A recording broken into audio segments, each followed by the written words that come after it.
Today's topic, 8 ways to achieve financial success as a new attending.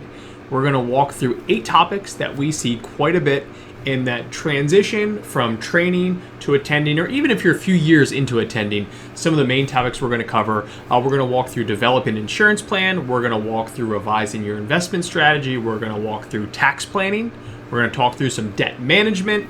We're going to also cover separately from debt management, the student loan side of things. From there, we'll head into estate planning, and then we'll talk about budgeting and the old live like a resident topic. And then last but not least, live the life that you love. So that is all coming up next, so stay tuned.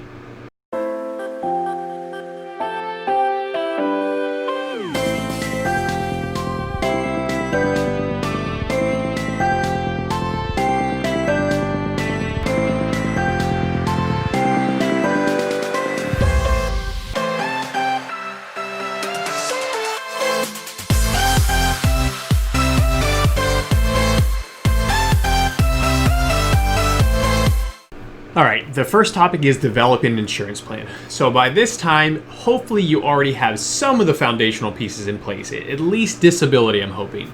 But the main things we just want to talk through are going to be making sure you have proper disability insurance in place. We want to make sure you have good term life insurance in place. The one policy that we pretty much build into every financial plan is an umbrella policy. And in addition to that, you want to make sure you have proper malpractice insurance. Now, we won't walk through that one in detail. It's more or less a reminder to make sure you understand how your policy works and you understand, the coverage and the tail coverage and all those moving parts to it. But from a disability perspective, now would be a good time to go through either your current policy or get a new policy in place so that you can increase your benefits to match your training salary to your new attending salary, which probably just went up in a multiple increment. So keep an eye on that. And then in terms of life insurance, as you know by now, we're big fans of term life insurance. We don't think you need to overcomplicate things with permanent life insurance. So with the term life insurance, just take an inventory of where you're at right now. What has changed since training until now? Again, whether you're just making that transition or if maybe you're already a few years into attending, but what's changed? One, probably your income is going up pretty dramatically. Do you have a house now? Do you have a spouse now? Do you have kids? So reevaluate your actual life insurance needs. So the first tip that we want to walk through in our 8 here is just reevaluating and updating your current insurance plans. Next up is revising your investment strategy. So main thing to think of here is your income, again, just went up dramatically. So it's one of those things where you now have more proceeds to put to work for you. Now, depending on where you're at, if you're in a private practice, you may just have a 401k. If you have just a 401k, see if they have an after-tax option, so another bucket to put some more money into.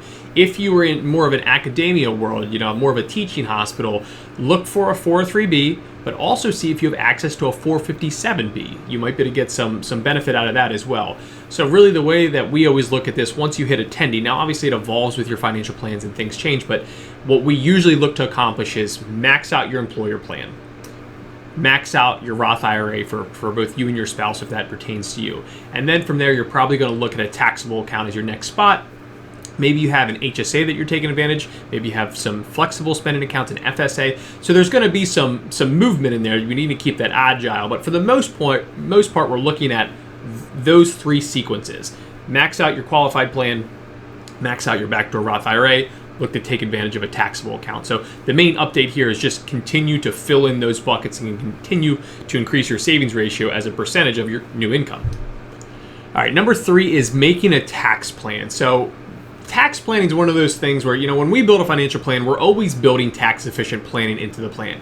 The tricky thing with the tax code is it changes. So while we may say do this today, that could change by, the start of next year. So tax plan is one of those things you want to keep up to date with on an annual basis at a minimum.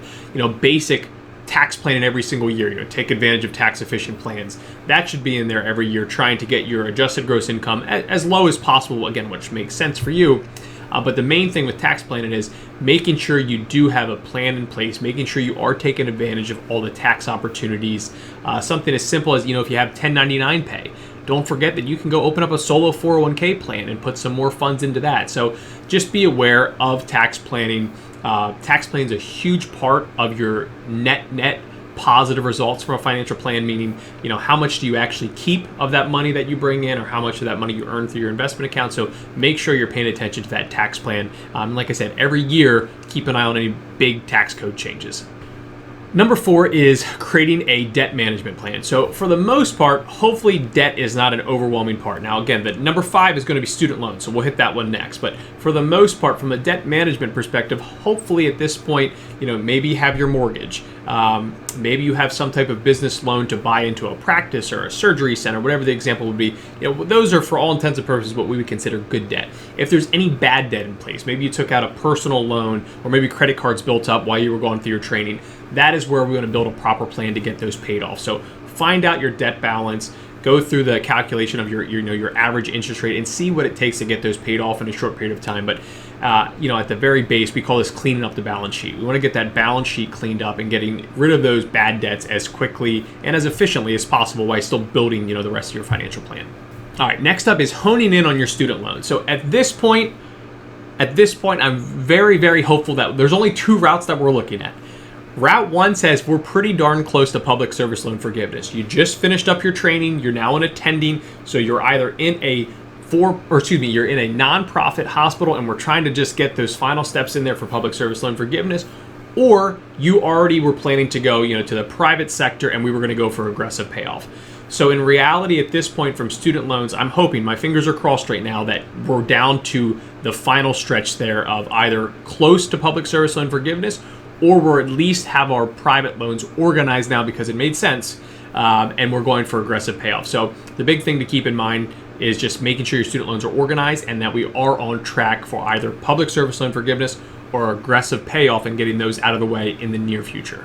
Number 6 is form an estate plan. So I am not an estate attorney. You do not want me giving you exact estate advice, nor do you want me drafting estate documents for you. But we always say you should at least at a bare minimum have the basic estate planning package in place. That's going to be your will, your living will, your healthcare power of attorney, your durable power of attorney, which we always call just your financial power of attorney, which is why I got tongue twisted there. So at least at a bare minimum have those in place. Your attorney will walk you through maybe some other things you should have in there. In your will, if you have kids, you're going to name guardians. Maybe you add in a temporary guardianship type clause into there as well. So making sure that you have at least the basic estate plan in place. And for the most part, estate planning is on a state-by-state basis. So talk to your estate attorney, figure out what your state, what you should have in place for your state in particular. But at a bare minimum, make sure you are starting to look at getting an estate plan in place. You do not have to have millions of dollars to have an estate plan. You can still have a negative net worth, looking at you student loans, and get an estate plan in place. So don't think that it's something that's only for the wealthy. Again, everyone should have a good estate plan in place. All right, number 7 is budget like a resident. Now, I always put a little asterisk here. Naturally, you're going to have some lifestyle creep. That's okay, that's understandable. Don't be too hard on yourself. But we don't want that to become too much that it is affecting, one, your long-term plan, but maybe even some of your short-term goals.